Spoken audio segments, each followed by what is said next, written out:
दोस्तों, बुद्धिमानी क्या है? क्या विद्या और बुद्धि दोनों अलग अलग हैं कि विद्या और बुद्धि दोनों एक हैं? कैसे प्राप्त होती हैं? इसके बारे में यह वीडियो बेहद ही अच्छी बनने जा रही है। इस वीडियो को आप लाइक करें, शेयर करें, सब्सक्राइब करें और पहले पूरा जरूर इसे देखें। तब आपके समझ में आएगा कि विद्या क्या है, बुद्धि क्या है, कैसे प्राप्त होती है, क्या करना चाहिए, इसके बारे में यह वीडियो है। दोस्तों, 4 मित्र थे। 4 मित्र मिल करके उन्होंने कहा कि हम लोग चल करके पहले खूब विद्या अध्ययन करते हैं। चारों मित्र गुरुकुल गए।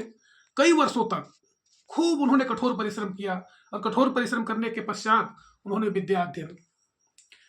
कई वर्षों के बाद फिर अपने घर आए और उन्होंने कहा कि हम लोग चल करके अपने विद्या का प्रयोग करते हैं कि जो हमने पढ़ा है वो हमारा फलीभूत हुआ है कि नहीं।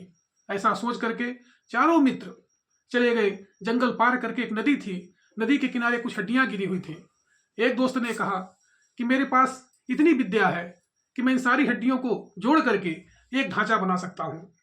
और उसने अपने मंत्र शक्ति के द्वारा सारी हड्डियों को इकट्ठा करते हुए उन्हें जोड़ करके एक ढांचा तैयार कर दिया। दूसरे मित्र ने कहा कि मेरे पास इतनी विद्या है कि मैं इस ढांचे में मांस और चमड़ी पैदा कर सकता हूं, लगा सकता हूं। और उस मित्र ने अपनी शक्ति के द्वारा उन हड्डियों को उसमें चमड़ी और त्वचा बना दी। तीसरे मित्र ने कहा कि मेरे पास इतनी विद्या है कि मैं इसमें प्राण डाल सकता हूं।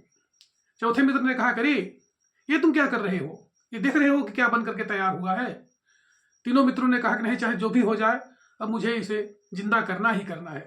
चौथे मित्र ने कहा, करे भाई, थोड़ा अपने दिमाग का प्रयोग करो, अपनी बुद्धि का प्रयोग करो। देखो ये क्या बना है। ये शेर की आकृति बन रही है और शेर जो होता है वह मांसाहारी जीव है, वो हम लोगों को खा जाएगा।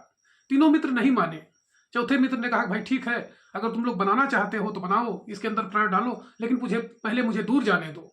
वह मित्र दूर जा करके और एक पेड़ के ऊपर खड़ा हो गया।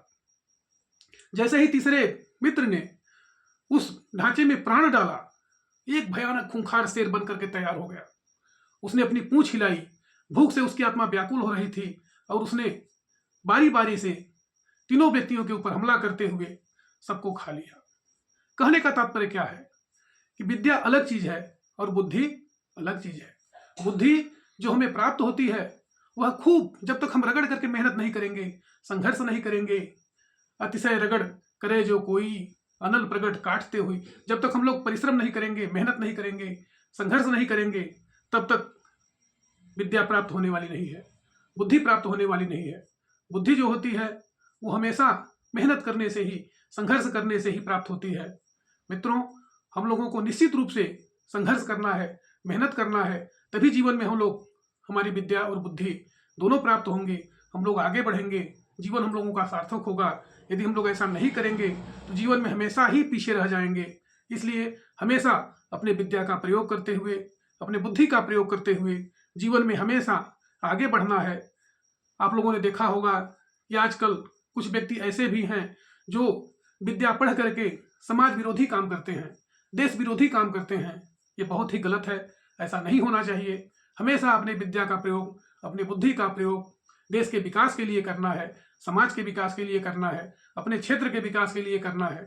जब हम लोग ऐसा करेंगे, हमारा देश बहुत उन्नत करेगा, हमारा समाज बहुत उन्नत करेगा, हमारा राष्ट्र बहुत उन्नत करेगा और हमारा देश विश्व में प्रथम आगे जाएगा और विश्व गुरु कहलाएगा। धन्यवाद।